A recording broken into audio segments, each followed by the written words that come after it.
Self-discipline and business. John Viney wrote, "The quality of self-denial in the pursuit of a longer-term goal, and indeed, the willpower to maintain that level of self-denial, is an excellent training for the boardroom." Most people will work in or for a business or own a business in the course of their lifetimes. The achievement of business success demands high levels of discipline from you in every area of business activity, both large or small. Without self-discipline and self-control in business, no success is possible. There's no area of activity that demands more self-discipline than starting and operating a successful business in our current economy. The first law of economics is scarcity. As a rule, there is never enough of anything for everyone who wants it. Specifically, there are never enough customers for you to sell everything you want to sell. There are never enough sales revenues to help you achieve all your financial goals. There are never sufficient profits to enable you to expand as much as you want.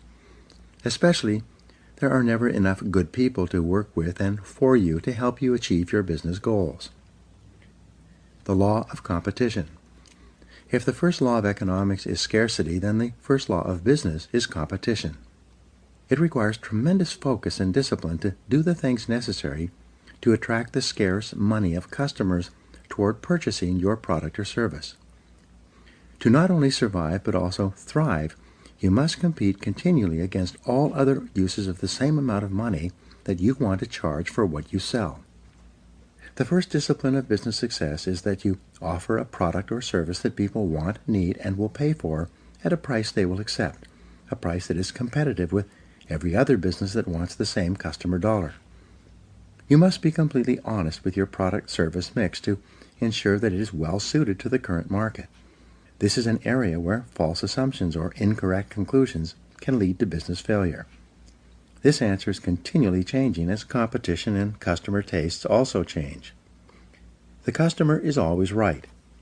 Every week I speak to business people who are unhappy with their levels of sales and profitability. They insist that their product or service is excellent and that people should be buying from them in a much larger quantity. In each case, I have to gently point out to them that the only proof that their product or service is truly attractive or valuable is that people buy it willingly and then buy it again and tell their friends to buy it as well. According to the experts, fully 70% of your business decisions will turn out to be wrong in the fullness of time.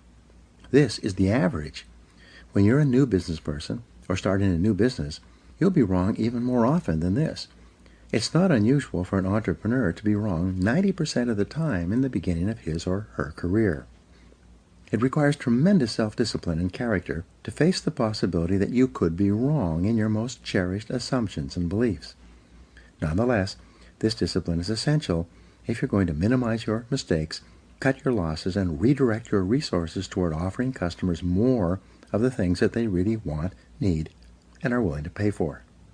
All business investment and business startups require a high level of optimism. You must believe in the future possibilities of your business along with your new products and services. You must have so much confidence in their marketability that you're willing to undertake financial risk and invest many hours, weeks, and even years to achieve your business goals, and you must do all of this with no real guarantee of success. At the same time, you need discipline to curb your confidence, to remain objective and realistic. Overconfidence in business can lead to business mistakes, financial losses, and even bankruptcy. You must be better. Because of the aggressive and determined nature of your competition, in order to simply survive, you must discipline yourself to be equal to or better than your competitors. After all, your competitors get out of bed every morning thinking about how they can put you out of business. They want to take away your customers and your sales. They want to get your profits. They want as much of your business as they can possibly get. To increase your probabilities of success against such competition, you must make every effort to outthink them. When you start a business or a new venture within a business, you require the discipline to do your homework thoroughly in advance. You create a complete business plan before you start operations, and you continue to update it and revise it every year thereafter. The discipline of advanced planning can spell the difference between success and failure. Challenge your assumptions. Most business ideas do not work, at least in their original form. As Peter Drucker said, errant assumptions lie at the root of every failure. A major reason for business failure is that the business owner or executive relies on assumptions that are not tested. They assume that the product or service is excellent in comparison with others. They assume that they can sell a sufficient number of those products or services and do so at a profit.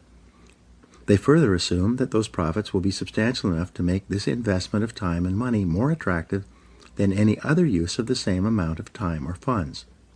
All of these assumptions must be tested carefully before any irrevocable commitment is made.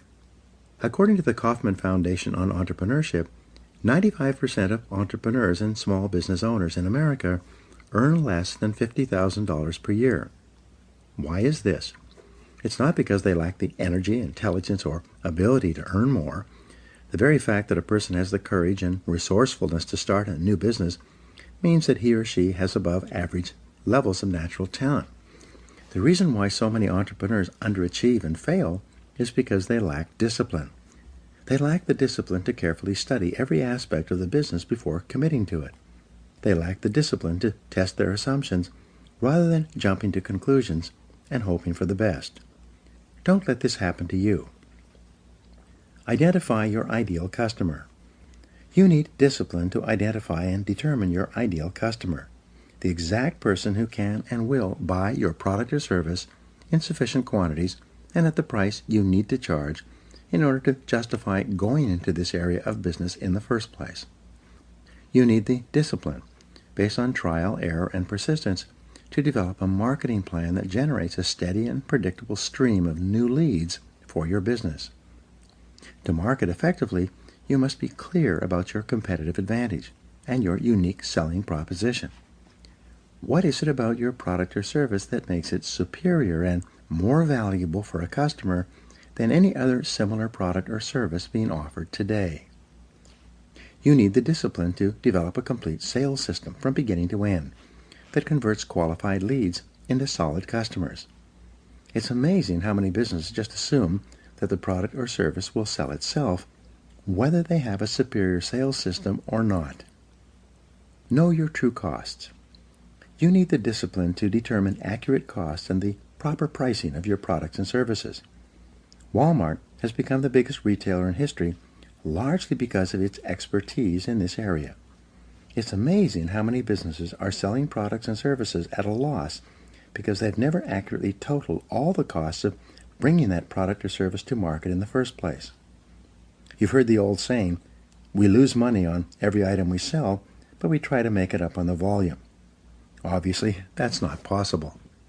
You need a quality control system in order to ensure that every product or service that you sell is of such high quality that your customers are so satisfied that they happily buy from you again and tell their friends. You need the discipline to develop a customer service policy, one in which you treat your customers so well that they become loyal to you and choose you over any of your competitors. The purpose of a business is to please your customers. What is the purpose of a business? The purpose of a business is to create and keep a customer in a cost-effective manner. Profits are not the purpose of a business. Profits are the result of creating and keeping a sufficient number of customers who yield a sufficient number of profits after all costs. What is the key measure of business success? The answer is customer satisfaction. Every effort and activity of your business must be aimed at satisfying customers in a manner that is better than any other competitor. What is the measure of customer satisfaction? The answer is repeat business. It is only when customers buy from you again that you demonstrate that you have fulfilled the promise you made to them when you got them to purchase the first time. A resale to a satisfied customer requires 1/10 of the time and expense as a sale to a brand new customer. All successful businesses rely on repeat business, which is only possible with high levels of customer satisfaction. This is a real discipline. What is the key to long-term profitability? The answer is recommendations and referrals. The ultimate question that determines the long-term success or failure of your business is, based on your experience with us, would you recommend us to others? You can only survive and thrive when the majority of your customers are so happy with your products and services that they will encourage their friends and associates to buy from you as well. Since a referral from a satisfied customer is 15 times easier to sell to than a cold call, which means it only costs 1/15 as much, referral business is the key to your future. You require tremendous focus and discipline to develop and maintain customer service policies that cause people to buy from you, then buy again, and recommend you to their friends. Set high standards. You require the discipline to set standards of excellent performance in every area of your business and then to continually strive to get even better. You need to practice the CANI formula, which stands for continuous and never-ending improvement. No matter how high your level of quality is today, you can never be satisfied. You must be continually raising the bar on yourself and on everyone within your area of responsibility. You require the self-discipline to work long, hard hours for many months and even years to get to the top of your business. The average entrepreneur, business owner, or self-made millionaire in America works 59 hours per week. Some entrepreneurs even work 70 to 80 hours per week in the first few years of building their businesses. You must be prepared to discipline yourself to put in this amount of time and level of hard work if you want to be the best and get to the top of your field. Think about the solution. To succeed in business, you need the self-discipline to be proactive rather than reactive. You need to focus on solutions rather than problems. You need to concentrate on the most important thing you could possibly be doing every hour of every day rather than getting sidetracked by low-value or no-value tasks and activities. Above all, you need the self-discipline to settle in for the long term, to develop a long-time perspective in your business life. Because of the intensity of competition, it takes many years of disciplined effort for you to become a business success, whether this is in your own business or working for someone else. There are no shortcuts. There are no easy ways to get to the top. There is only one way, and that is through hard work, discipline, and willpower. On average, it takes about 2 years to break even in a new business venture. It takes another 2 years of positive cash flow to pay back the money you borrowed in the first 2 years. It then takes another 3 years before you become truly successful. In addition, everything costs twice as much and takes 3 times as long. Based on these statistics, why should you start your own business or embark on a new business venture? Because the time is going to pass anyway. After all, 5 years from now, you will be 5 years older. And 10 years from now, you will be 10 years older. At the end of that time, you will either be at the top of your field or still down among the 80%, struggling for every dollar and worrying about money every day. The choice is yours. Discipline is the key. In the next chapter, you learn the discipline that controls the lifeblood of your business, sales. In the final analysis, as Peter Drucker said, the purpose of a business is to create and keep a customer. Now, here are some action exercises for you. Number 1, stand back and look at every area of your business as if you were an outside consultant. What changes would you recommend? 2, imagine you were starting your business over again today. Are there any products or services that you would not bring to the current market? 3, identify the 20% of your products and services that account for 80% of your sales and profits. How could you sell more of them? 4, project forward 1, 2, and 5 years in your business. What are the trends? What will your customers be buying in the future? 5, list 3 ways you could improve your customer service to ensure that customers buy from you again and tell their friends. 6, list 3 ways that you could attract more and better qualified leads from your marketing and advertising activities. And 7, list 3 ways that you could make more sales to the prospects you attract or that you could attract more and better prospects.